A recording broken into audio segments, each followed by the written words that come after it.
Welcome to the Calyrex Game Corner's Pokemon D&D campaign, featuring Jacob as Schmidt with his Farfetch'd Quacko, Melissa as Cindy with her Vulpix Soul Eater, Grace as Elodie with her Milcery Cabbage, and CJ as Gimli with his Roggenrola Trevor.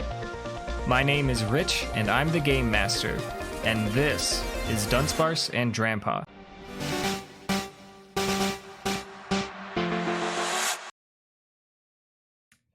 As our story begins, you can see a royal blue sky with not a cloud in sight. A warm, salty breeze gently buffets your face as you make out a vast ocean that is just as blue as the sunny summer sky, meeting the golden sandy beach to the east and cliffs to the south. The sounds of seagull Pokemon squawking and waves crashing harmonize with the busy murmurs of city folk preparing for a historic festival in the cultural capital of the Hoenn region. Welcome to Lilycove City's 50th annual Summer Festival. Dozens upon dozens of wooden booths line the increasingly populous city streets. Chime echoes rattle in the ocean winds, giving what would be an otherwise normal summer day an exciting, hypnotic, otherworldly ambiance. Merchants from all over the world have come to peddle their wares to the cosmopolitan enthusiasts atop these cobblestone walkways and plazas. From delectable baked goods to hand-sewn clothing and Pokemon accessories to rare regional geodes and jewelry, vacationers and investors from all over the world gather here in celebration of Lilycove City's rich cultural history and to make or spend some money as well. Children gather around carnival games in hopes of winning giant plush Pokédolls among other prizes. Excitement bubbles around the stands selling your common fare festival food, seen as it is nearly lunchtime. And other crowds are forming around two stages in the front of the contest spectacular hall, where a Pokemon band are performing music in harmony with the demonstration of awe-inspiring skills by world-renowned professional battlers. Some booths are fully open and ready for business, while others are still steadily setting up. You all have just entered town, be it by harbor or on foot. Where would you like to go? I'm definitely coming off the harbor based on where I am from. Sure. So, got my bags all with me. I think my invitation had me going to some hotel, correct?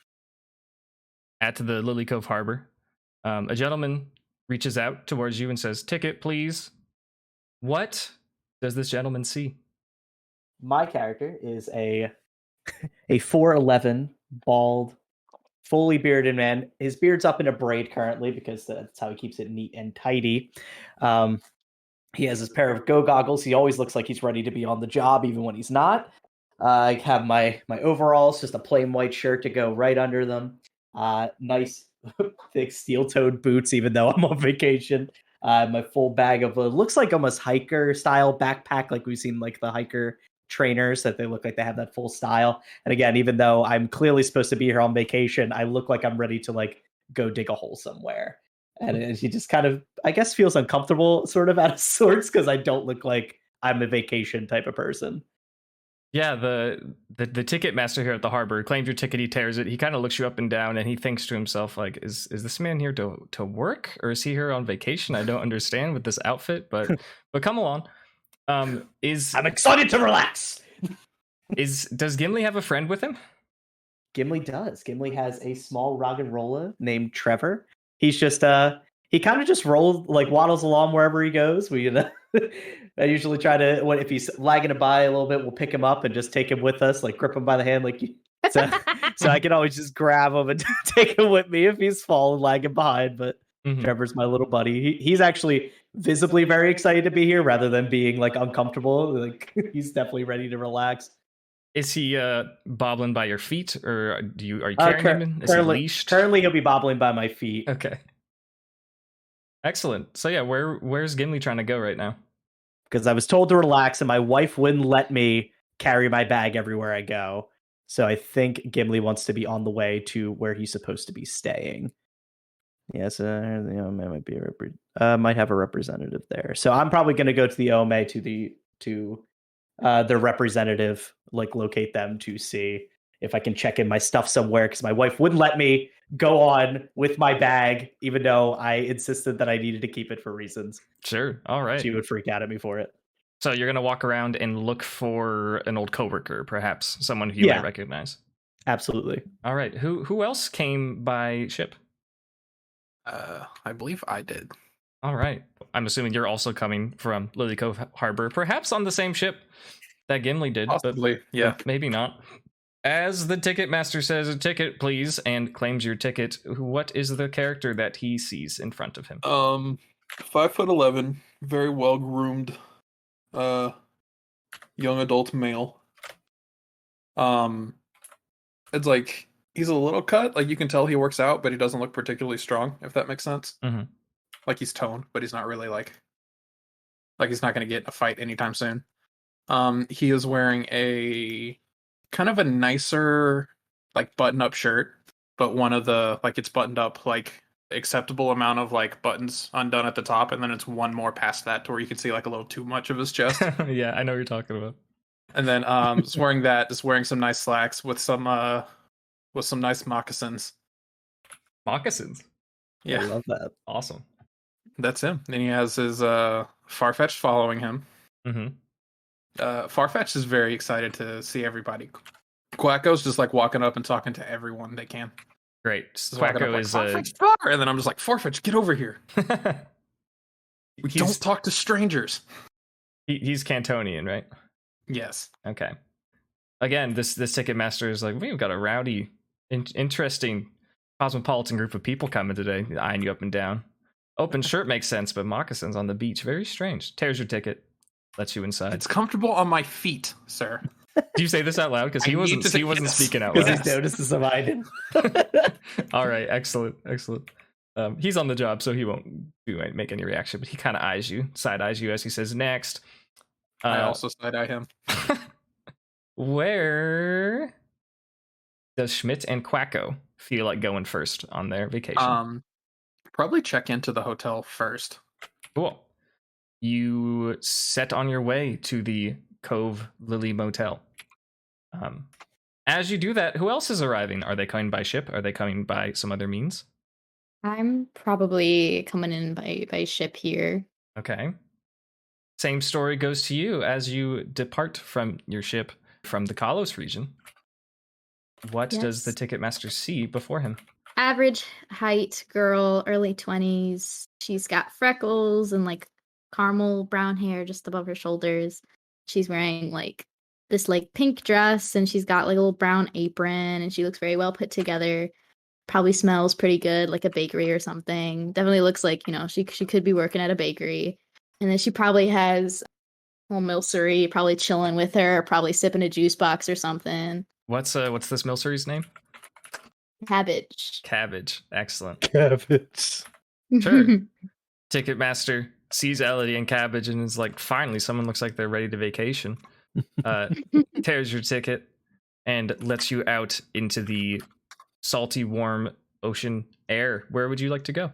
Probably. Are there any like snacks around? Is there Absolutely. like a little snack stand I could stop at? Yeah, there's all sorts of food booths. It just kind of depends on which one you're going for. There's ones with like local specialties. There's ones from other regions that have come to show what they've got. There's like some kids running a lemonade stand. There's all sorts of stuff. Definitely going for some local specialties. Local specialties, sure. Yeah, you set your eyes on a booth that is up towards where the department store is, despite the fact that it's currently closed in recognition of the festival. That says Lilycove Lily Cakes. And as you're walking up there, we have one more friend that we need to check in with, who's probably the only one who came on foot. She's walking over from Route 121, and she is greeted by a different ticket master who says, "Ticket, please." Who does she see? Short, almost looks like a kid, but swears she's 18. Reddish, orangish hair. Wearing a yellow shirt that says "That's lit, bro" on it. Just kind of bumming around. I would think she would probably be checking in like with her grandparents as well and helping them set up with their stand. So she's like going in with her grandparents and helping set up with the berries that they would be selling. Sure. Yeah, you managed to rendezvous with your grandparents, helping them carry some stuff. Their names are Goji and Asai, and they have their farm a couple routes over. You took the ferry over from around Mount Pyre and you are joined by their Carnivine friend named Poppy, and you are helping them carry their goods to get set up with their berry stand. Let's check back in with our friend Gimli. So Gimli is approaching a man who he recognizes from his work in the mines at Sinnoh. Gimli, I'm going to give you this opportunity if you'd like. What's his name? What's his name? Cletus. Cletus, excellent. So yeah, you see Cletus, your buddy from OMA, or the Orboro Mining Association. He's running a booth, actually. He's brought some wares from your old job. He's selling some rocks, gems, and geodes, and he's got his mad cargo, Carl. And Carl is sitting there behind the booth. He's eating like what looks like just raw chunks of earth and dirt. And he's swallowing them, and then through a hole in his shell, he's spitting out like pure gems and geodes. Cletus sees you and says, "Hey, Gimli, good to see you, my man." Oi, Cletus! Gimli, Good to see you, friend. He embraces you. Make a Constitution save. Oh man, to see if he squeezes me. All right. Oof. It's 7. 7? Okay. Yeah. So you squeeze each other actually a pretty similar amount, and like neither of you were really prepared to give such a good hug, but so you're both like a little older than you think you are, and you're a little winded. Gimli, it's so good to see you. We've been missing you over at the mines. How's your journey going? Well, I'm still looking for me boy. What was his name? Jamblo? Jombly? Oh, we call him old Jimmy, but you know the full name Gimli. It's a family name. Of course. Well, I'm so glad that Gemma convinced you to take some time off and come see us here in Lilycove. Yeah, you know the wife. She always wants me to take some time off, but I'm a working man. Of course. So I'll try to relax for her, but you know, can't take the work out of the miners. Oh, absolutely not. And then Carl kind of like burps at you. It's like that bunch of lava comes out. Oh, good to see you there, little boy, Carl. Oh yeah, so you're looking for a place to sit down your bags? I think so, yeah. My wife would kill me if she found out I was carrying my bags around. All right, me and a couple other lads have checked in at the Cove Lily Motel just to the south over there if you want to drop off your stuff. Well, I guess I'll be heading over and greeting the lads then. All right, we'll see you in a bit. Aye. Schmidt. Okay. So Schmidt goes to, I'm assuming it's the same motel, Cove Lily. Sure, just going to check in. Yeah, just checks in. Like checks in, goes to the room, and immediately changes. Okay, great. Like he's out of his street moccasins, and he changes into what he calls his like beach party boy outfit. So it's just like some nice flip flops, like Gucci flip flops, some cargo shorts, and then like a shirt. Like a flower pattern shirt, but it's like one more button is undone than the last shirt he was wearing. After you get that all taken care of, is there any particular destination at this little festival that you think Schmidt and Quacker would like to go see? Schmidt wants to go to the beach to look at the ladies. Oh, great. Yeah, so you saunter on down to the beach, and as you're walking over there, we'll check in with you later. You're noticing the booth that is closest over to the beach. There's seems to be some sort of game. There's a bunch of kids, and they're like throwing all these discs at these painters, and they're shouting and screaming and having a great time. And you're heading off to the sunny sands. Elodie approaches. She follows her nose, and Cabbage the Milcery does quite the same, just kind of letting it go where it's taking them. And there's this booth. It's very elaborate. It's got this nice kind of white oak wooden color to the wood, and then there's a couple in there, and there's a man who's saying, "Lilycove lily cakes, come get your lily cakes. You don't want to miss it. Come try it. It's delicious. You're gonna have the time of your life." I'm definitely going to approach and ask for a lily cake. Great. This man says, "Hello, little lady. That'll be $10." Yeah, okay. I'll spend 10 $10 on that. Sure. All right, sure. You make the exchange. He says, "Another happy customer," before you've even tried it. So do you get one for Cabbage as well? Or are you going to share it? We'll share it. We'll share Okay. it for sure. Okay, great. Yeah, you take a little nibble, and it tastes like lime. It is very good, but you have a hunch that they're kind of just jacking up prices because it's like a festival and they can get away with it. Do you have your sights set on anything else? Anything you can imagine? After that, probably go check in that hotel too. Okay. To Cindy and her berry peddling grandparents and Poppy the Carnivine. So they're setting up, and Goji, your grandfather, says, "Oh, Cindy, it's so good to see you. I hope you've been learning a lot while you're away." She lies and says, "Yeah, me and Soli are doing so good, winning so many battles. It's just been great." Oh, that's so good, Cindy. We're so proud of you. Your grandmother Asai says, "Have you collected any badges?" I don't think we're quite strong enough for gyms yet, but like other trainers, we've been doing so good. Mind you, Soli is level 1 and has not won a single battle. So I feel like Soli's playing along with the gig and just like lets out a puff of smoke and goes, "Meh," like, yes, we're the strongest. yeah, we're so strong. Excellent. Asai pulls out like a big like container, a big glass, like it almost looks like a blender, but there's no blender base. It's just a big cup essentially. And she starts shoveling a bunch of berries into Carnivine's mouth, and Carnivine starts chewing them up, and then very delicately and almost mystically just pours them out of the side of its mouth, and boom, there's like a giant serving of smoothies inside of this glass. Goji gets on a little stepladder and puts a sign up, and he says, "Fresh berry juice smoothies from the Hoenn Berry Masters." It looks like the setup's going really well. Goji turns over to Cindy and says, "You know, you don't have to wait here with us. You're welcome to go explore and play some games or whatever kids these days like to do." So I politely ask my grandparents for some fun money for the day because I am poor. Of course. Hold on, let me... Oh, nice, yeah. Goji gives you $300.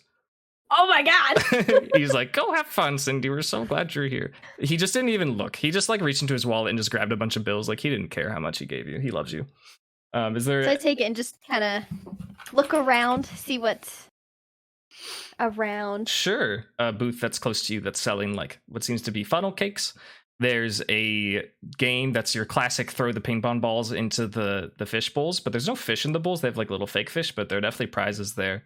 There's like a arm wrestling booth where like there's just a carny who's like really swole on one arm, and he's like, "Come arm wrestle me, win tokens." Those are the ones that are immediately close, but if you have something in mind, you could probably wander around and go find it. I feel like she would probably have been to the festival a few times, so she might end up like wandering like the outskirts, like around everything to see if anything's new from the previous year, or like towards the beach-ish, just to kind of be like out of like the busy area. Yeah, we'll send her on her way over to Gimli, who's now entering the hotel, and you're looking for your friends, your old work buddies. Mm-hmm. Yeah, you are greeted by between like 5 and 8 burly husky gentlemen who look very similar to you do. They all have beards. They all, for some reason, took their pickaxes here, and they say "Gimli" like in a big chorus, and they're so excited to see you. They just dogpile you. They are so happy. Oh, the good men! And they say, "How long has it been, Gimli? We haven't seen you in ages." Years and years. I've been down in the mines for so long. Couldn't tell you. And then they look at you smiling, and then their smile kind of turns into like a sideways half smile, and they're like, We're sure that Gimli's just fine. We know it. You'll find him soon." Oh, I'm sure. I raised a resilient lad. I know he's around here. So they are all, you're all having a time together, and they say, "Would you like to get a drink here at the motel?" Oh, I would. All right, great. Let's go for a drink with the lads. There's like a little tavern bar inside the motel, and the lot of you pile up, and just like 6 or 7 big burly miners sitting on the bar. You crowd up the whole thing. There's people there that were like, there was a couple that was like hanging out, but they get pushed aside by these giant men who are like, "Nope, these are our seats now." And the barman is like, welcome. What can I get for you all? What do you order?" Well, what's the drink of choice of this town? He kind of eyes everyone who sat at the bar up and down, and he's like, "Well, we got all sorts of fun little fruity things that we do for the summer, but I feel like you all are interested in some ale." And he raises an eyebrow in question. Absolutely, slams fist. Okay, yeah, he just bring me your finest ale. Yeah, he pours a bunch of ales for everyone. Woo! We'll make you make another Constitution check. This one's pretty easy. 17. Or to not get drunk. Not get drunk. Yeah, cool. Yeah, you enjoy your ale with your buddies. You're catching up. They're talking about their times in the mines. One of the guys that you remember from last time lost his arm, and he's telling you about how it got caught under a rock and how he didn't even feel anything, but he was there. His buddy was like, "Dude, you were there for like 12 days." He's like, "Oh no, it wasn't a problem at all." I shrugged it off. It wasn't a big deal. And you're having a rousing good time with the lads. Schmidt, you're down on the beach. There's a couple of guys. They're laying down in the sand.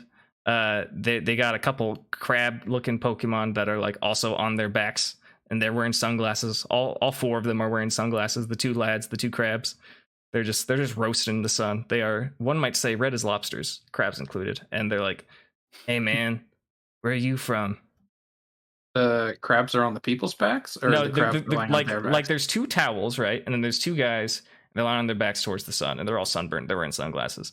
And then, like, to the right of them are just 2 crab Pokemon that are wearing sunglasses, okay. and their bellies are up, and they're also just roasting. In the crabs sun. were laying on them, it would interrupt their tan lines. No. They're all lined up like sardines. It's good priorities. Yeah, man, just flew into town. What does Schmidt want to do? Schmidt's probably looking for food first. Okay. It's like, yeah, anything good, like grill around here?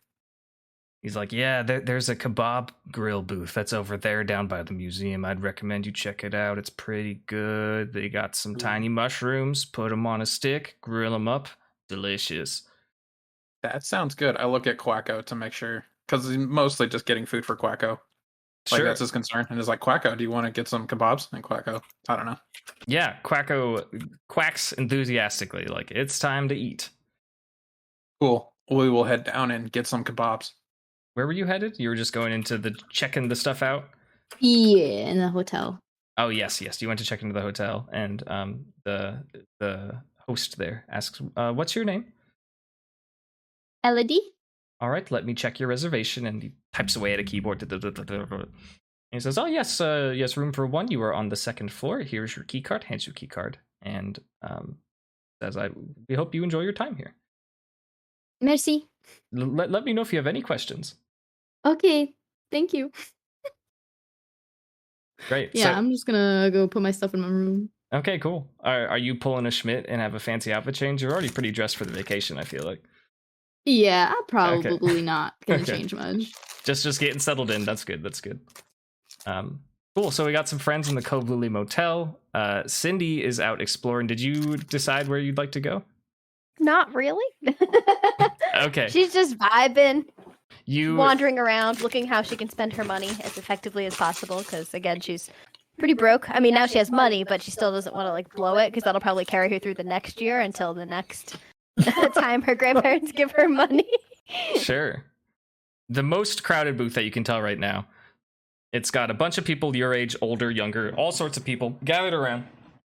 And they say, come one, come all, throw your ball into the cup and you can win a fabulous prize. Today, a special golden Magikarp. And he holds a big golden fish up in the air, goes, Corp. It's just kind of like, hates being not in the water. And he says, sink 2 in a row and you can win this Magikarp. And that is where your attention is drawn to. Do you want to give it a shot? Absolutely. Cool. Someone just got discouraged and gave up because they just completely failed, couldn't land a single ping pong ball. And he says, step right up, Missy. Would you like to give it a try? Yeah, let's do it. You can buy as many balls as you'd like. They are going to be $10 each. Oof. Well, I'll start with 2 because I have to get 2 in a row. Okay. You need to roll me 2 dexterity checks. Oh, my dexterity. Yes. Okay, that's not awful. You could have Soli try one if you want. Soli's is worse. Okay. Oh no. I got a 6. For 1, and that was the other one? Or are you just rolling 1 right now? That was 1. And Okay. then the other one is a 16. All right. Your first one goes totally wide, and the vendor kind of looks at you and is like, can you throw? Like, do you know what you're doing? And that kind of... Not at all. I don't think that sits well with Cindy, and so Cindy throws another one, and it bonks around on the little fish bowls, but it doesn't seem to sink. He says, "Nice try. Would you like to buy some more?" I guess she'll do 2 more. All right, you buy 2 more. 40. Yeah, you can. I You like can. how she was like, I need to be careful with my money. Ooh, gambling. Yeah. But Spends it's $40 shiny on gambling. Magikarp? Yeah, It if was you want to very roll short those lived. real quick, you're welcome to. Oh, nat 1. That one. Yeah, you threw it, and it bounced off the side of the booth, and it just like yeeted itself. Gone. It's out of there. And then I got a 10. Then So you I got a didn't 10, get so it just bounced around, and he's like, you're gonna have to go find that lost ball, or else you're gonna owe me an extra $5. I sent Soliator to go get it and give up. Okay, great. Our unlikely friends seem to be gathering closer and closer together. Very interesting, very peculiar. Gimli, roll me a d6. I got a 4. Okay. Roll me 4 d20, and they are all individual constitution checks. I got a 14. Uh-huh. Oh no, I'm sorry. I forgot my modifier. I got an 18, a 22, a 6, and a 13. Okay, great. Yeah, you've had a total of 5 beers with the lads, and you're starting to feel a little tipsy. Certain checks that you decide to make might incur disadvantage, but you're having a great time. You're chatting it up. You're slapping backs. You're having a good time with the boys. It seems to you as you look out the window that it's really starting to pack up. There's a battle that's finishing up and in front of the contest hall, and the live band is playing, and they're taking a break, and people are getting really excited. It seems like coming up soon there's going to be a really big battle between some pretty esteemed battlers. We're going to move a little bit faster now. Schmidt, you came in to get some grub, right? Yep. All right, he says, Hoenn style kebabs, come get your Hoenn style kebabs. There's a Paris there who's like cutting up a bunch of vegetables, and he says they're only 8 $8 each. Cool. I'll get 2. 1 for me, 1 for Quacko. With lightning speed, the Paris... I'll give them both to Quacko. You give them both to Quacko? Awesome. Yeah. Schmidt needs to watch his figure. With lightning speed, the Paris switches from prep and then just like smacks some kebabs onto the grill and like forces them down with its pincers, and is like, it's like squealing because it's kind of hot, but this is its job. But it's really good at it. And then like only 20 seconds later, you have like perfectly grilled kebabs, and you hand over 16 $16 to the people running the booth, and they say, "Please enjoy, sir." And you're giving them both to Quacko?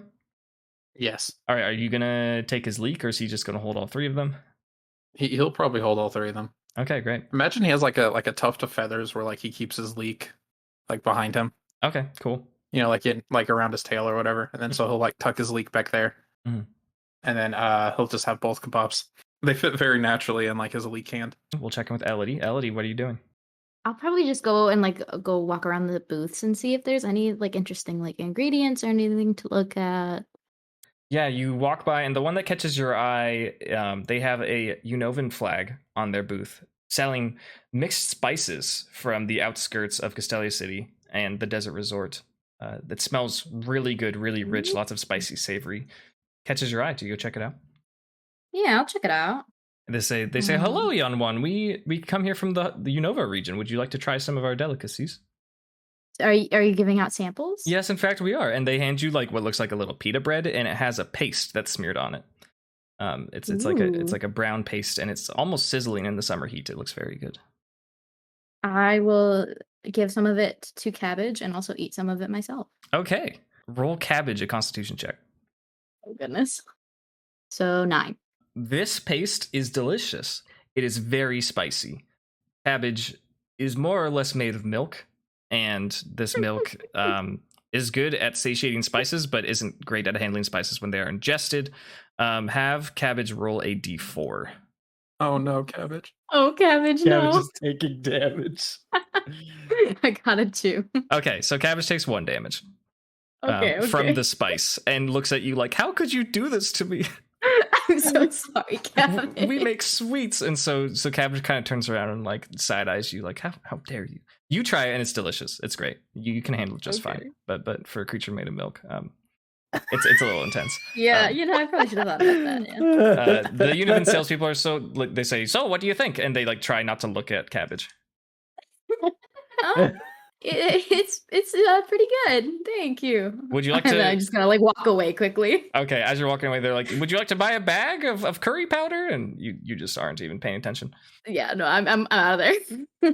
Okay, we're gonna check in again with Cindy. Are you still trying the game? Nah. Nah, you gave up on the game. We're giving up. Okay. Sorry. Did you return the ball? Do I need to roll for solely to find it? Yeah, you do. Okay, what do I need to roll? Just a d20. You know what you're looking for, so we're gonna say it's investigation. 17 with Great. no anything. So yeah, you find the ping pong ball.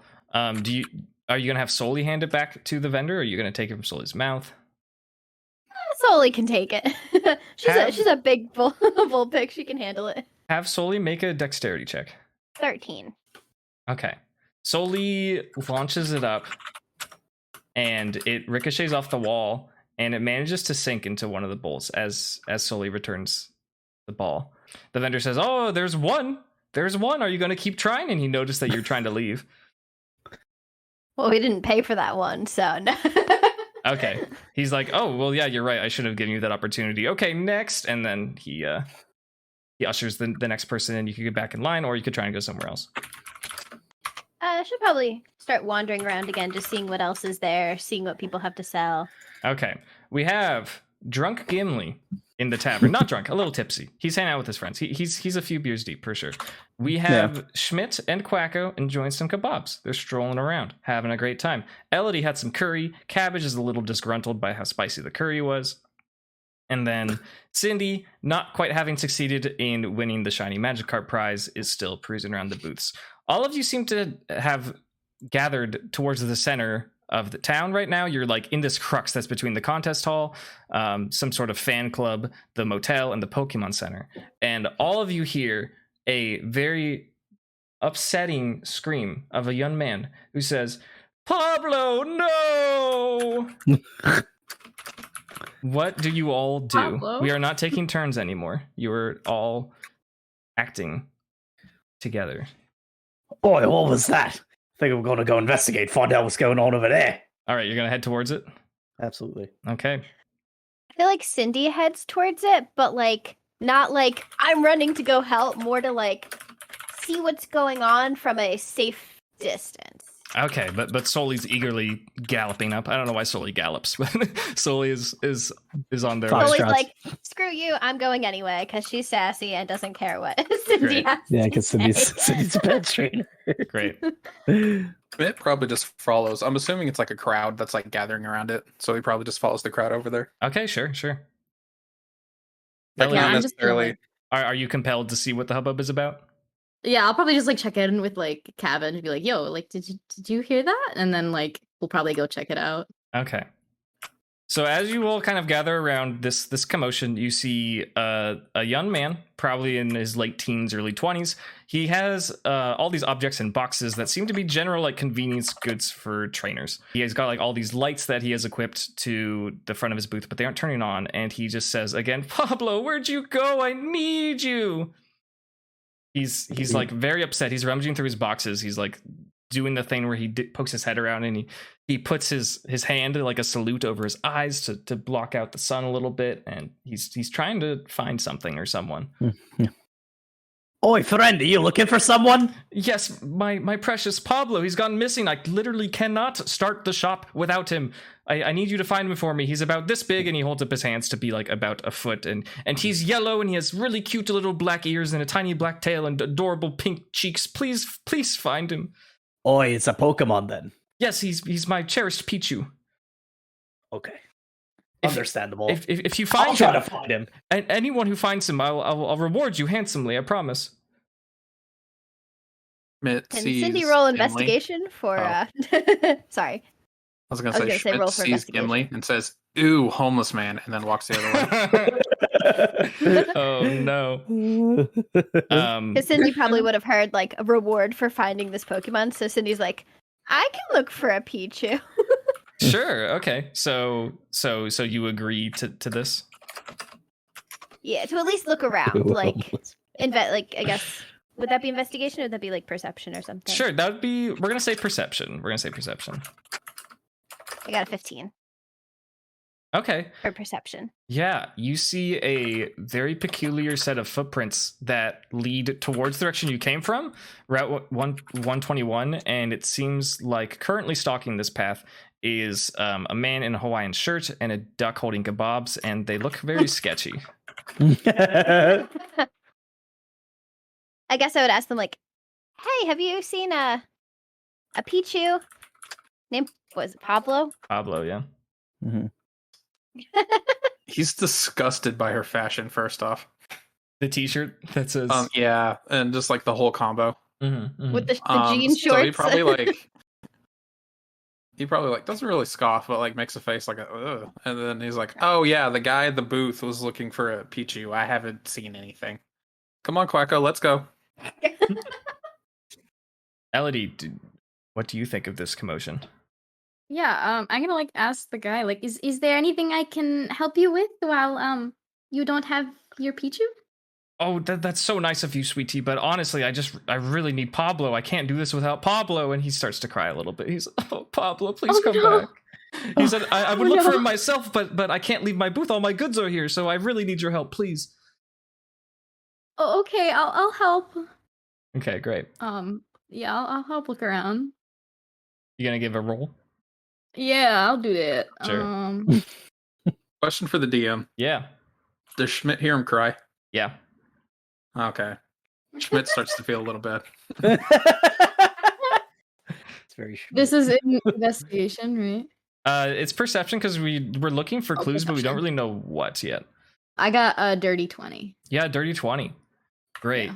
So you notice that there are, in fact, some strange footprints that actually don't belong to Schmidt and Quacko, who you haven't formally met yet. However, you also notice something a little more problematic. Your cherished favorite, Whisk, is no longer with you. No! In fact, if all of you take a moment now, realizing, wait, this Pichu's kind of missing. That's an interesting thing. Cindy, you look in your pocket. Your berry pouch from your parents, nowhere to be seen. Quacko, happily munching on his kebabs, seems to realize his leek is gone. Oh, hell no. And Gimli reaches over his back in like a fighting pose to wield his pickaxe, and his pickaxe is nowhere to be seen. What? You got drunk at a bar. That makes sense. No. Where's Oh, my we got pickaxe? hustled. The concerning footprints that was found by Cindy lead outwards towards Route 121. They are two small person-looking footprints, and then a number that you can't really count of just like tiptoe footprints, perhaps. Definitely from a Pokemon, but you have no idea what kind of Pokemon. Well, Cindy fully eats and follows the footprints. All right. Yeah. Do the same. We charge into battle. Great. I want to find my pickaxe. Yeah, I'm probably gonna follow those. Seems clear it's that way. I'm going to go find my pickaxe. And maybe this Pichu too. Schmidt, you're the last one. What do you think? Yeah. Did I see the footprints, or am I still just like just noticing the leak is gone? You absentmindedly like turned that way when you were like, ew, a homeless person. You were like walking that direction. But you noticed when Cindy approached that there are in fact peculiar footprints that are leading out the way, and then Quacko's leak is gone. So Okay. I look at Quacko and I'm like, how could you lose your leak? and he kind of shrugs and quacks and looks at you. He's like, I got these kebabs. I mean, I wasn't paying attention. Hey, okay, that's my fault. That's on me. And then so I take the kebabs off him, like one in each hand, and I'm like, fly off and go like see if you can get ahead of me. And then I run off towards there and I send Quacko ahead of me.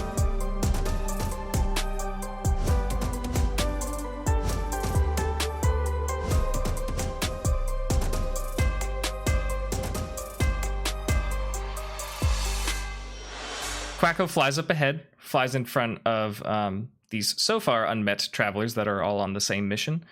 Enters Route 121, kind of scans around the area, notices up in the air there's a bunch of Hoppip that are floating on the breeze. They're smiling and just kind of cheering to themselves. They're like, me, just in the wind.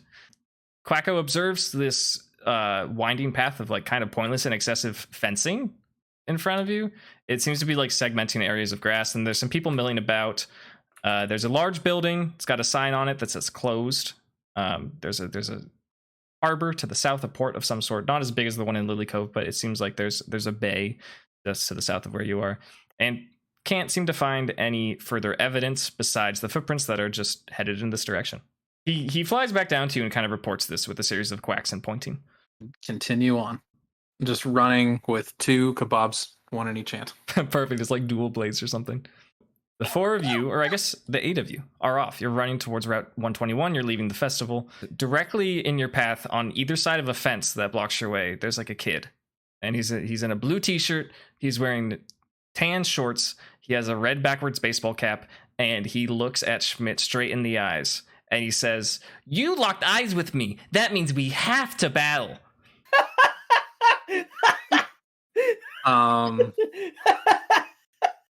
I push the kid and I keep running. Give me a strength check. And that's a 1. So Yeah. You go to push this kid, and he is like a wall. He is not moving. He's like, I'm not messing with you, mister. You locked eyes with me, so we have to battle. I guess diplomacy. I try to reason with him. I'm like, look, kid, we got some stuff stolen from us. I'll double back and battle you on my way back. Okay, I gotta chase down these people right now. That'll be a persuasion. Okay, 13. 13. It's not quite enough. This kid, this is like his truth. This is all he knows. That if you lock eyes with someone, it's happening. It's going down. And he says, I love the youngster. He says, no more messing around. I choose you, Tim. And he throws his netball, and there's just this little fuzzy purple bug, and it's very round, and it goes, and it just stares at Quacko, and it's like dancing, like not dancing, but it's moving like an idle pose of a character in a fighting game. You know, it's just ready to scrap. All right, there's no way I can. There's no way around it. Let's battle. You failed your strength check to like an 8-year-old kid, so. Schmidt.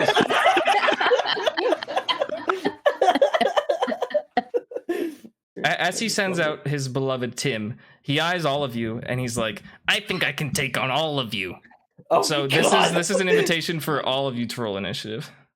Despite the fact that this is a 4v1, Tim and his trainer Calvin seem to not be intimidated by you at all. Amazing. He is not going first, but he is well and prepared, and Schmidt gets to go first because, in fact, he was the one that was originally challenged. Schmidt has he's like rubbing his head with like his head in his hands. Mm-hmm. He's just like not His wanting to do kebab this at all. hands. His kebab hands, yeah. He probably dropped the kebabs by this point. Okay, for sure. That he's just like, I guess we have to battle now. Schmidt doesn't battle much. So it's just like, Quacko, use peck or whatever. I don't care. Great. Roll me a peck. I rolled a 3, so it's a 3 plus 3. All right. Quacko swoops in, has had enough of this kid's bullshit, and goes to peck Tim, this little purple fuzzy bug, and Tim just dodges out of the way like he saw it from the future, like just knew what was happening. Calvin goes, nice job, Tim, and Venonat goes, Brrrr! And it's now Cindy's turn. All right. I mean, like, Solely use Ember. if he So it's- possibly could, he buries his head further in his hands. Yeah, shame is a free action. That's a bonus action. Huh? Yeah. Cindy uses Ember. Oh, we got an 8. An 8. That unfortunately does not connect. Calvin shouts at Tim. He's like, Tim, dodge it. And then Tim's like, Brrrr! And like jumps and just dodges the Ember. And you're starting to worry, like, okay, this kid's like kind of full of it, but like maybe he's onto something. Like, this is a little scary. Elodie's turn. Yeah, we're gonna use Draining Kiss. Very cool. Let's see it. Yeah, we got a 12. Okay. Is that natural, or was that what you added? That's what I added. Okay. Yeah, Cabbage the Milcery kind of floats in for a sinister smooch, and once again Calvin is like, Tim, dodge it, and then Tim goes and just barely gets out of the way. Calvin's confidence is skyrocketing. He's like, I always knew I could take on 4 trainers at once. And he says, Tim, use tackle. And he goes to tackle the Pokemon who was recently attacked him, which was Cabbage. 3 hit Cabbage. You know, I don't think it does. Okay. So Calvin makes this command for Tim, and Tim makes his classic battle cry and dives towards Cabbage, and Cabbage just kind of floats out of the way. And Calvin says, oh, we'll get him next time, Tim. And Tim goes, in joy and fighting spirit. Up next is Gimli and Trevor. All right, Trevor. We're going in with a tackle. 17. Yeah, I can't believe the homeless man followed me from the beach. Do you say that out loud? Yeah. Okay. I'm not going to make any rolls or anything. That's up to Gimli to decide. Regardless, this tackle hits. So what's the damage? Is a total of 2 damage. Nice. Yeah. So, yeah, what was that? Yeah. So, and then I was gonna harden right afterwards, but I guess you described that. Sure. Is that that's a bonus action, right? Yeah, it's a bonus action. Yeah. Cool. Yeah. So Trevor the Roggenrola seems, somehow saw, I don't know how it has eyes, but it can tell that all the other Pokemon miss their attacks, and he thinks no more of this nonsense, and he catches Tim, the Venonat, in the middle of its victory dance from dodging all these attacks, and deals a nice little blow to it. We're going to cycle back around on initiative up to Schmidt and Quacko. Tim and Calvin are like otherwise preoccupied with everyone else, right? More or less. What are you planning? Just dip and continue on down the road. Yeah, you can try. You are in like a narrow, like fenced area because this route for some reason has random fences on it. You can roll probably just dexterity. I'm thinking stealth makes sense. Well, that was a 20. Okay. And that was a 5. Okay, who got the 20? I'll give it to Quacko. Okay. I feel like Schmidt getting a 5 there makes more sense. Yeah, Calvin notices. But it's hold on. Yeah, that's what I rolled. I didn't have the modifiers. Oh, okay. If Schmidt it's less than 10, 2. it won't matter. So it's 5 plus 7. 7. Calvin looks over to you. He's like, "Giving up already?" Oh, am I? Okay. He's like, just I asking didn't you. want to fight you in the first place, and then I keep trying to leave. Okay. He said, "I told you the rules. We lock eyes. We have to battle." This is like his whole life. This is like all he cares about. This is his existence. Yeah. So Quacko can leave. He's not going to let you pass. You already tried to push him.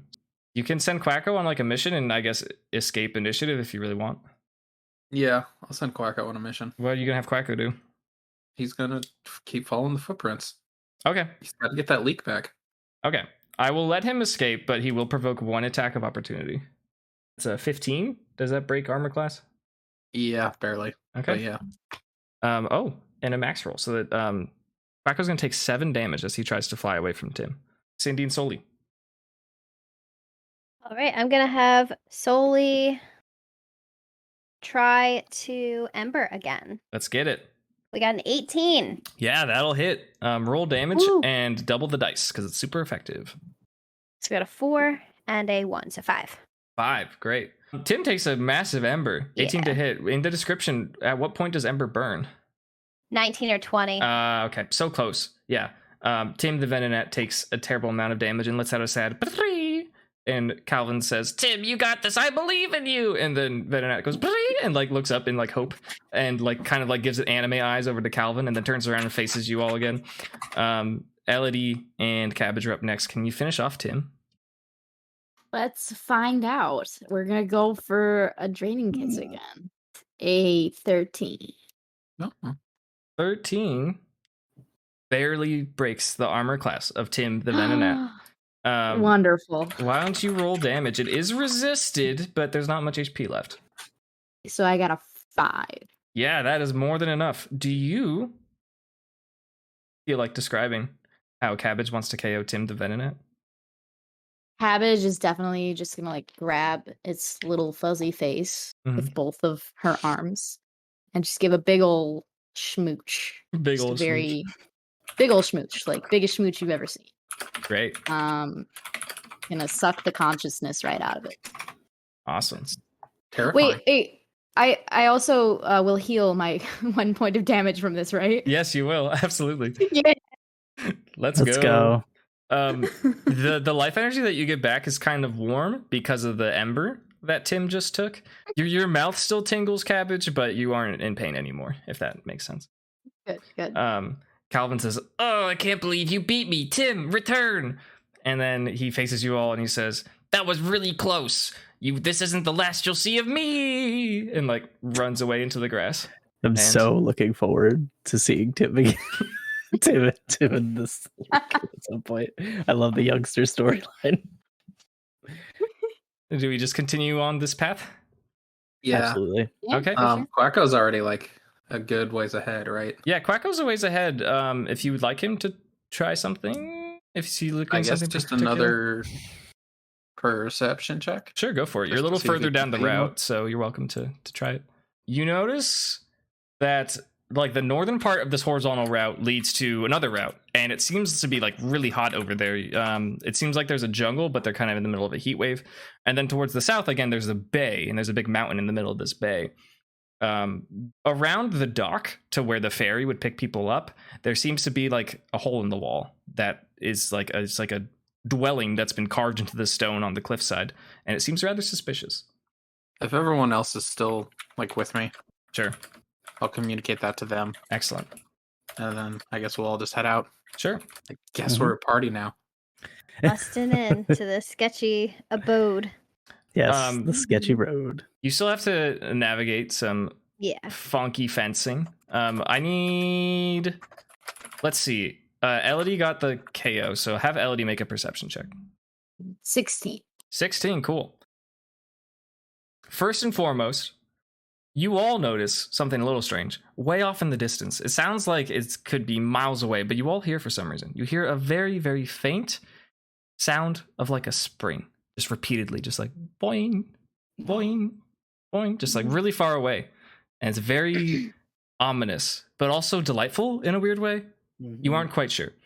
You also witness on the other side of a fence, there's an old man. He's wearing a suit. He has a hat. He has a cane. He's hanging out with an orange puppy dog. And he gives you a look. And he says, why do you all look so concerned? Have you seen a Pichu? It's a little yellow Pokemon. It has black on its ears. He goes, and he pulls out a sketch pad and he like furiously sketches on it. And he reveals it to you. He says, you mean like this? And give me a second to roll something. It's literally like a circle with ears. Like it's like not a good drawing. I was so waiting for it. Like he probably just did so bad. Exactly like that. He says, Probably. It just leaves. He's like, he says, no, I haven't seen anything like that. And he looks over to where like you last battled Calvin and Tim, and you can still hear Calvin in the distance say like me, like this is not the last you'll see of me. And he says, oh, did that kid tell you that thing that if you lock eyes with him you have to battle? Yeah. Okay, yeah, that's not true at all. Don't listen to that kid. He says that to everyone. I figured. I'm no real Pokemon trainer, but I thought that wasn't a rule. He just looks at you and he looks at his sketchbook and he's like, I really thought that was a good drawing. I thought that they would know. And he says, Me and Clarko are halfway down the road. Okay.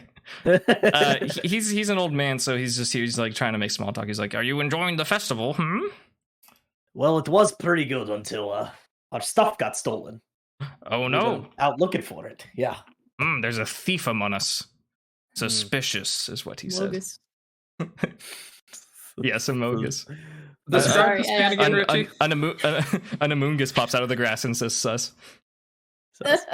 It does not actually do that. Okay. This man is he's wearing a suit. He's like in really fancy clothes. It seems like he just wanted to get away from the hubbub for a bit. Seems like he was a little overwhelmed. He's just like an old guy with a cane. And he's accompanied by a little orange dog that's at his side, sitting happily. He's just kind of staring off into the horizon. He's just having a good time. So what brings you out here, gentlemen? So, what was that? Our stuff was stolen. They're getting away, and you're just going to strike up a conversation? Yeah. Walter turns over to Schmidt and he says, it was just polite to introduce myself to strangers. We're all here having a great time at the festival. Our stuff was stolen. We got to get a move on, old man. He goes and kind of like shakes his face in discontent, and he's like, fine, be on with you. And he turns around and he kneels and he pets his dog, and his dog kind of yep, and he's just not even paying attention to you anymore. You make your way towards this little hole in the wall. It is quite dark. It seems to be like almost someone like carved out like a small house, or one might describe as like a secret base perhaps into this wall. And there's no lighting, so you're just kind of just stumbling around in the dark. Sully can see.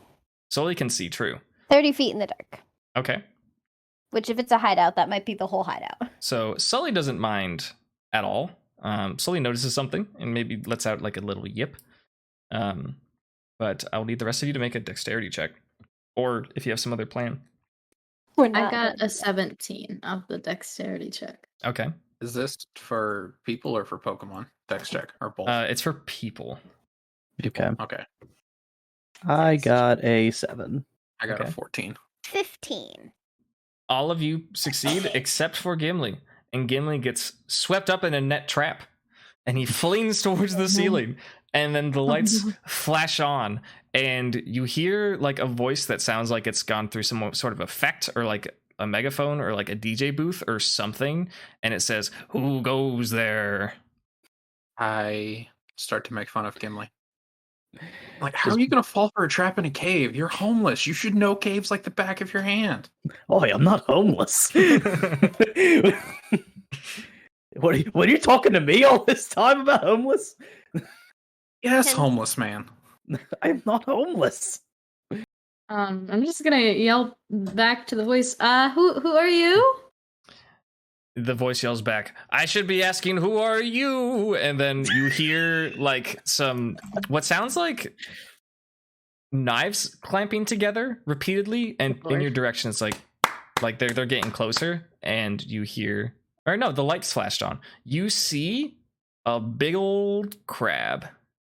There's a big old crab, and there's a figure, a pretty small one, a little bit bigger than Calvin, who seems to be dressed in very dark clothing and hiding his face, and he has some sort of like device attached to his face that makes his voice a lot more epic.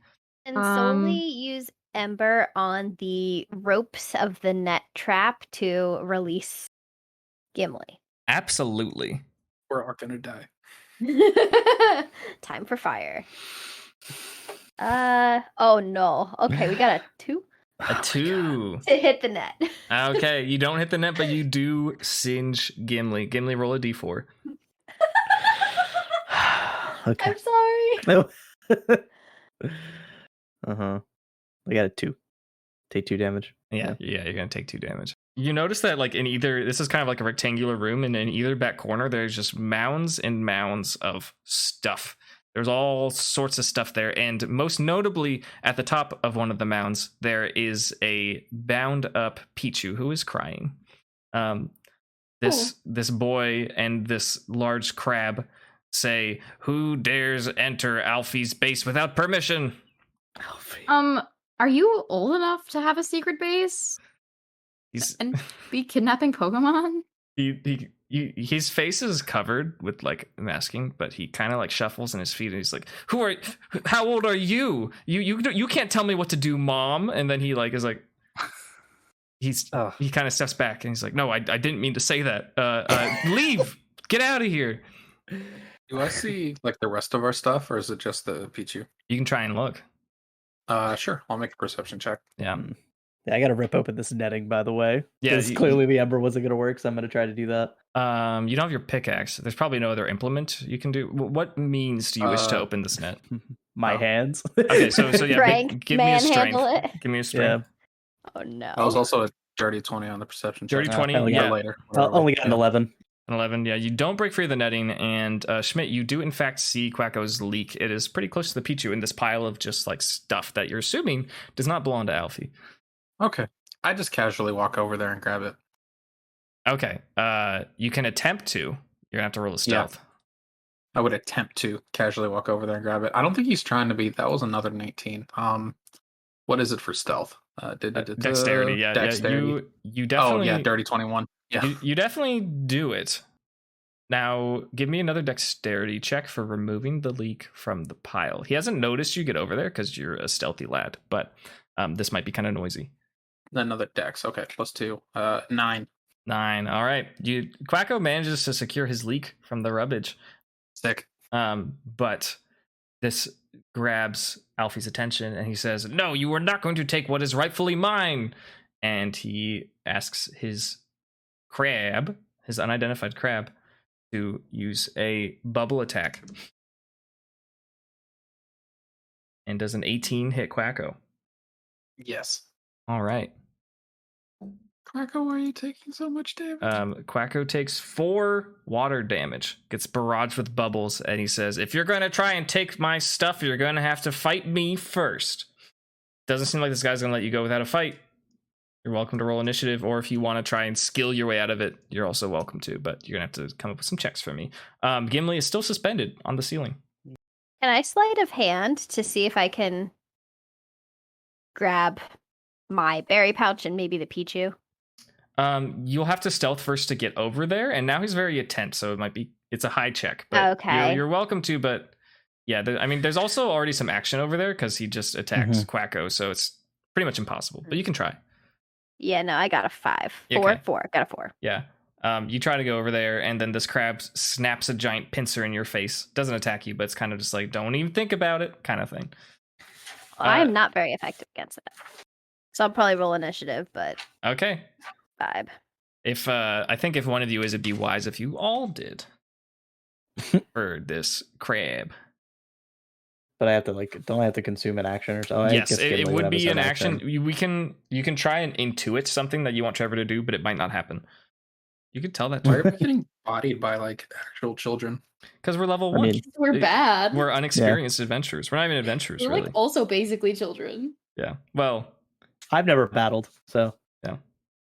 Has also never battled. All right. Alfie, with his voice changer, says, Drew, go for a bubble. And he goes for a bubble into Soli. No. Does a 11 hit Soli? No. Okay, the bubbles fly around Soli. They look like when they pop, they might sting or hurt or something. But Soli manages to dexterously dodge out of the way. It is now Elodie's turn to deal with this crab. First of all, I'm just gonna be like, kid, like, where are your parents? Or like, He kind of cowers back again, and with his voice changer, he's like, "Don't ask me about my parents." And then his crab claps its pincers at you, like very threateningly. I will attack the crab with a draining kiss. All right, roll it. 9. Okay, a 9 does not break this crab's armor class. Ugh. Goes to smooch this crab, and the crab says nope and pinces at the direction of Cabbage, not making contact but having it keep away. And he says, not the crab, but Alfie says, "This is your last chance to leave." Crab said no. We're not going anywhere, pal. All right, Gimli, you're in the net. You're welcome to give an order, but you're also welcome to free yourself. Or you can try to do both, but one of them is probably going to suck. Maybe not, though. Right. Well, I was wondering if I try to like find a weakness in the net using like survival, would that be a possible thing I could do? Yes, and you could do that, and then it would depend on what you find. You might get a bonus to your roll, but that will consume your concentration, and Trevor won't be able to act. Okay, even no bonus actions or anything, just full concentration. We could, as a favor, I could let him try and improvise an attack if that is your course of action, but it probably won't work. Yeah, I'm gonna actually just try to find a weakness in this net. Okay, so. Yeah, reduce survival. See what happens. 17. Okay, yeah, you find a weakness. Add 10 to your next strength roll, which you can do now if you want. Oh, and that 20. Okay, yeah. You free yourself from the net, and you like basically do an incredible backflip to land back on your feet. Kind of shaking myself a little bit as you land. Yeah, absolutely. I'm like, how did I do that? Yeah. Right. It's just one of those things that, like, you're tipsy and it just kind of works. It's drunken fist. Trevor cannot take an action because you startle him via his tremor sense, because you made like a small little shudder in the cave, and now he's spooked. He's like, "Is there an enemy behind me?" Sorry, friend. I was trying to land. So sorry, buddy. Excellent. We have Schmidt. Schmidt and Quacko are currently behind this Crawdon, and therefore have advantage on their attack if they decide to attack. Advantage. Okay. You are flanking, actually. Yeah, it's flanking. Okay. It was hard for you to get in that position, but now you're in a good position. 9 plus 3 does 12 hit? 12? No, I have advantage. You have advantage, so roll again. Oh, that's a dirty 21. Yeah, no. What was your natural roll? 18. So 18 plus 3. Okay. I was thinking you have your leak equipped, so if you got a 19, you would crit. No. But almost, so close. But yeah, roll your attack. Or sorry, roll your damage. Alfie says, "Drew, dodge it!" And it seems like his face has slipped on his voice changer a little bit. And Drew takes a peck to the face. This big old crab seems to recoil a little bit. Took a little bit of damage there. Very nicely done. Well, my only move is Ember.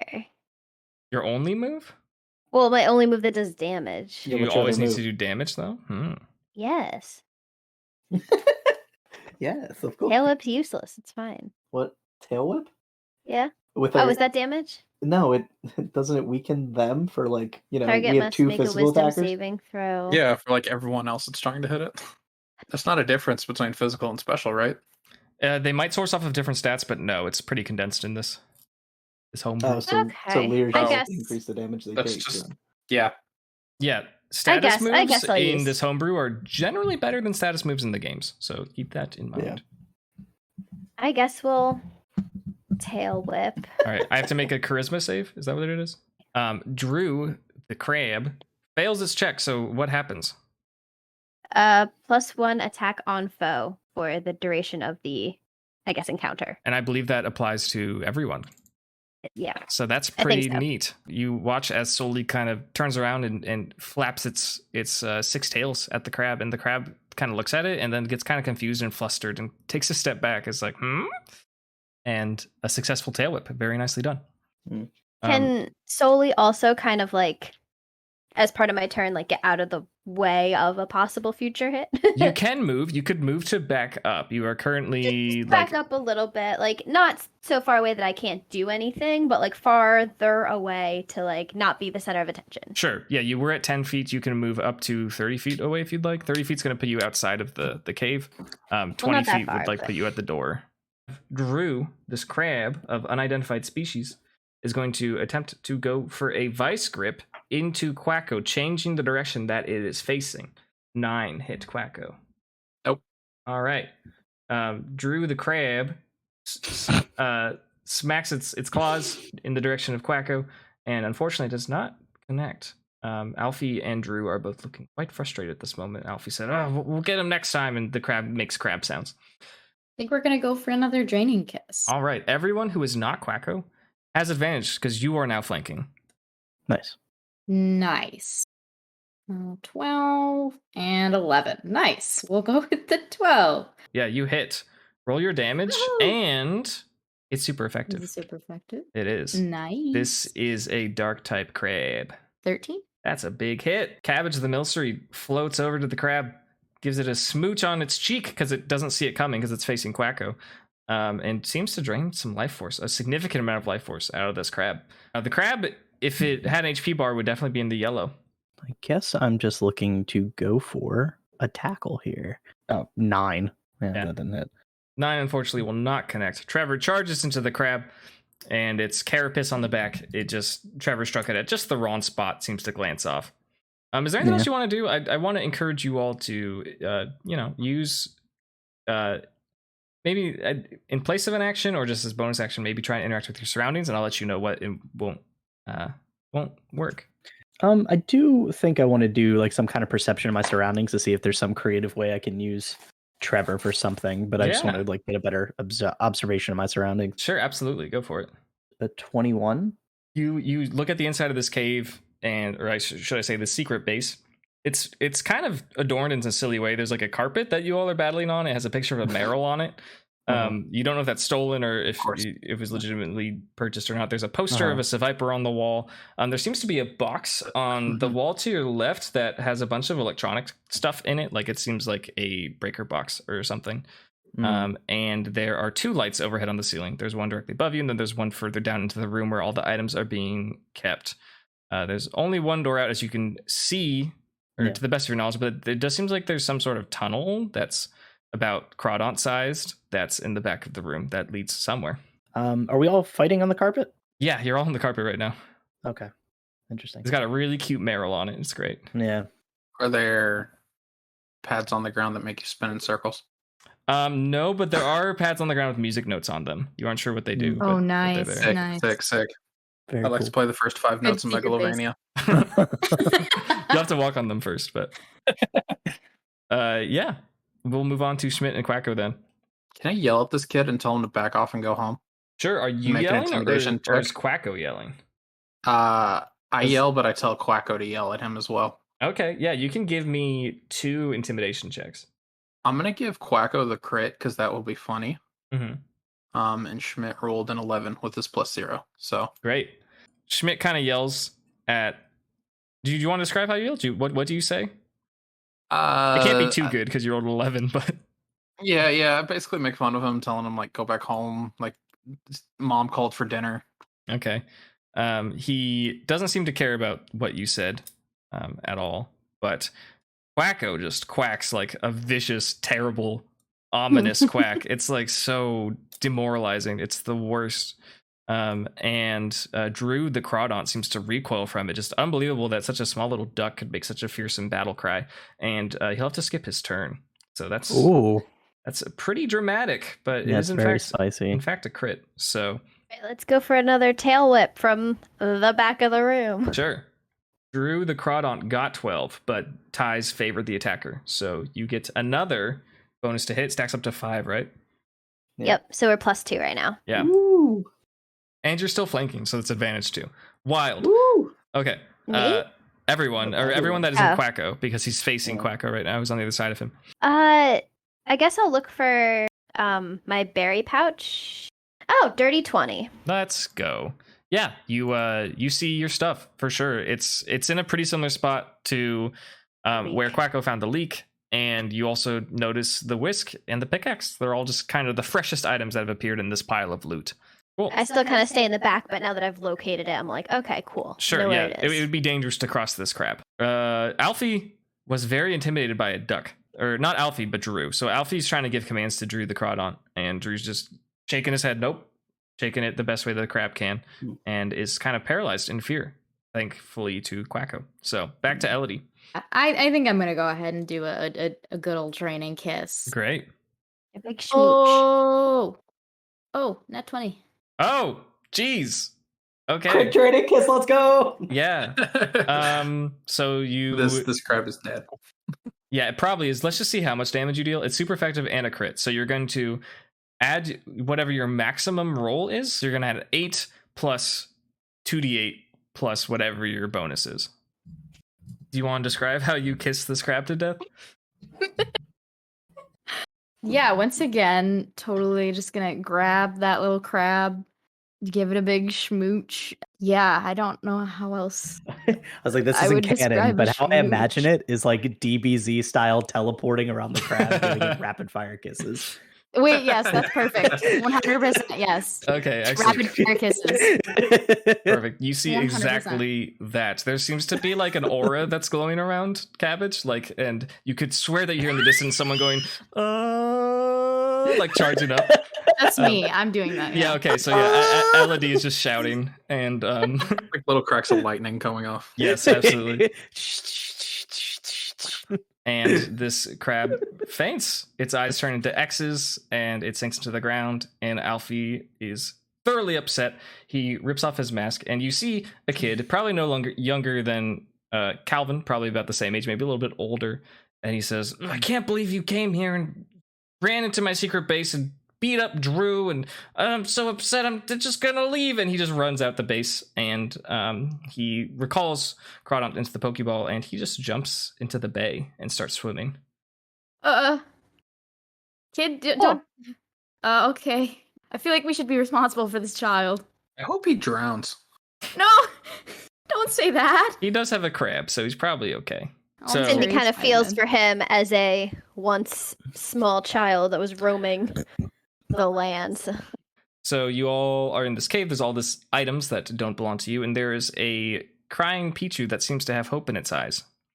I'm gonna go straight for the Pichu, I think. Okay, yeah. And try and disentangle it. You pick up a Pichu. Not sure whether or not this is in fact Pablo, but it is a Pichu. It is all bound in ropes. Can I try and unbind it? You can. First, can I say Pablo and like see if I get a response? As you say Pablo, its ears perk up, then its cheeks a little spark a little bit. It goes, but its mouth is covered up with rope, and you can't really. Oh no! It's a baby. It's a baby. Yeah, you can make a dex check to try and unrope it. Dex check. Perfect. 17. Great. Yeah, the ropes come off. You can tell that they were too tight. They weren't very cozy. Pablo is so happy to be freed, and he jumps into your arms, and he's now crying tears of joy. Oh, I'm gonna tuck him into my little apron. All of you locate your items. You found the whisk, you found the pickaxe, you found the berry pouch, and you found the leek, and now you got Pablo in an apron. What's your game plan? Does anything else look like freshly stolen, like from other people that might be at the festival, that we could like bring back and give to the hotel Lost and Found or something? You can give a freshly stolen look-see. Okay, what check is that? Perception. Oh, dirty 20. Dirty 20. Yeah. The 19 is +1. So.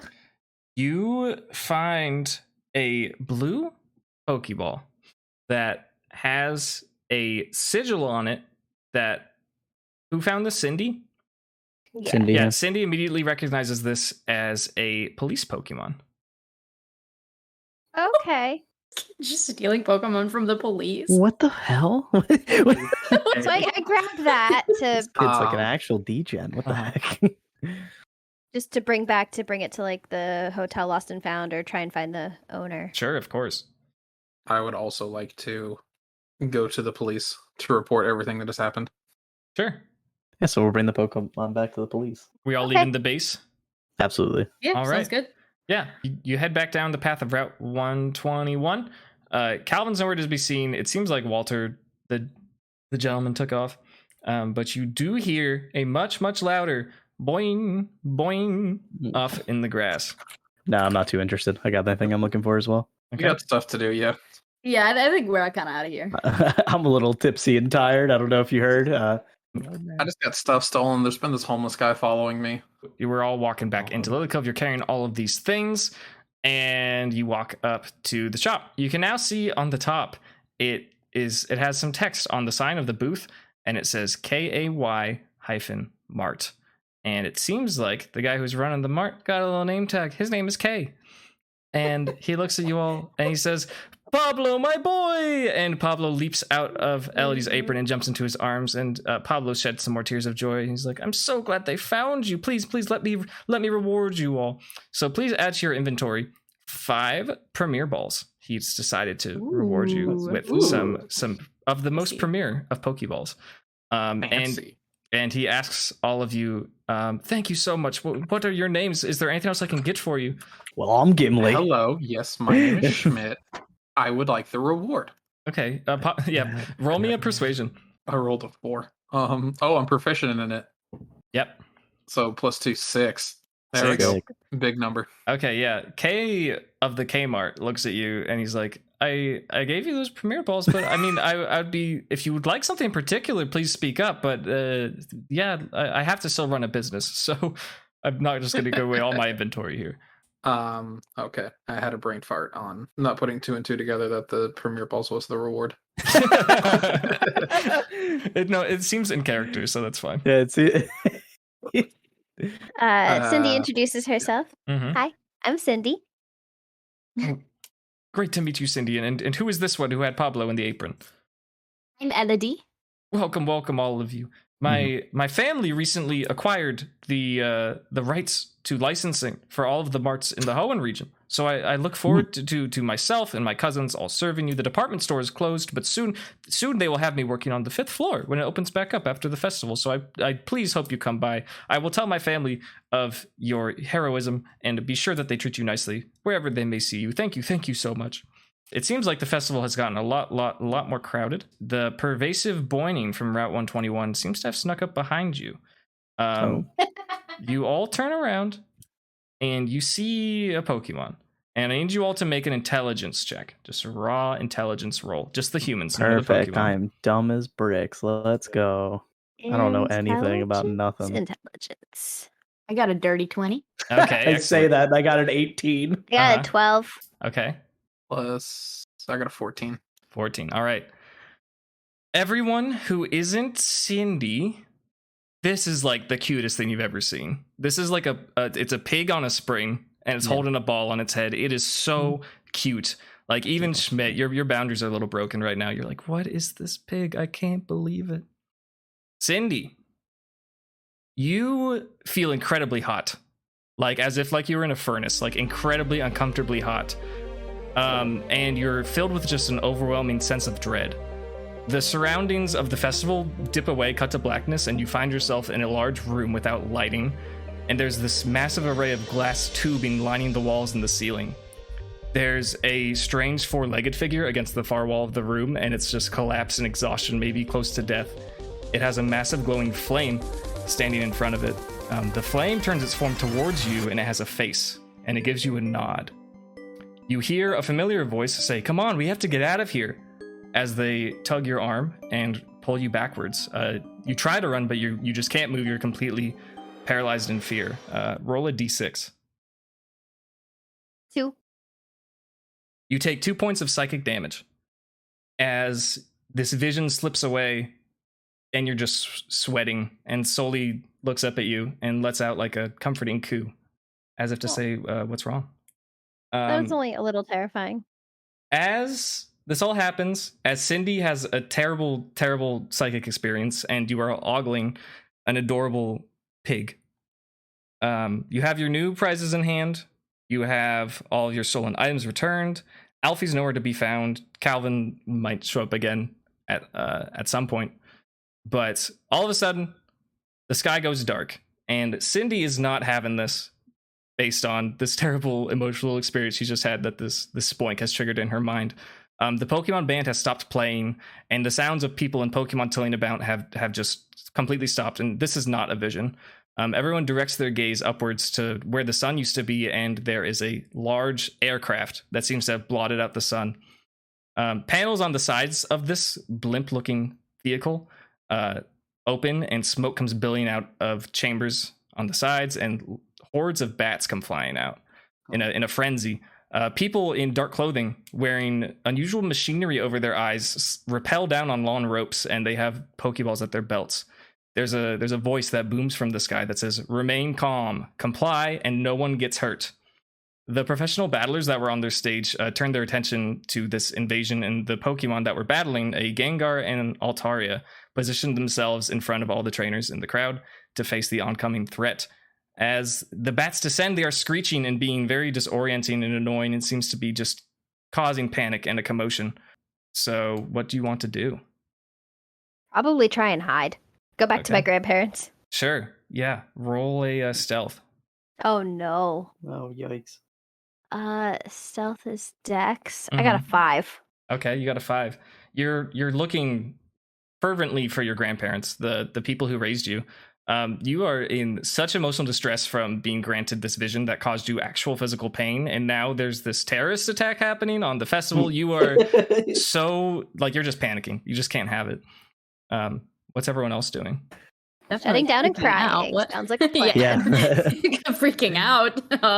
Definitely scooping up Trevor in my hand. Like I do. I think Schmitz and like defensive mode grabbing our moms. Mm-hmm. Who has like making sure everyone's okay?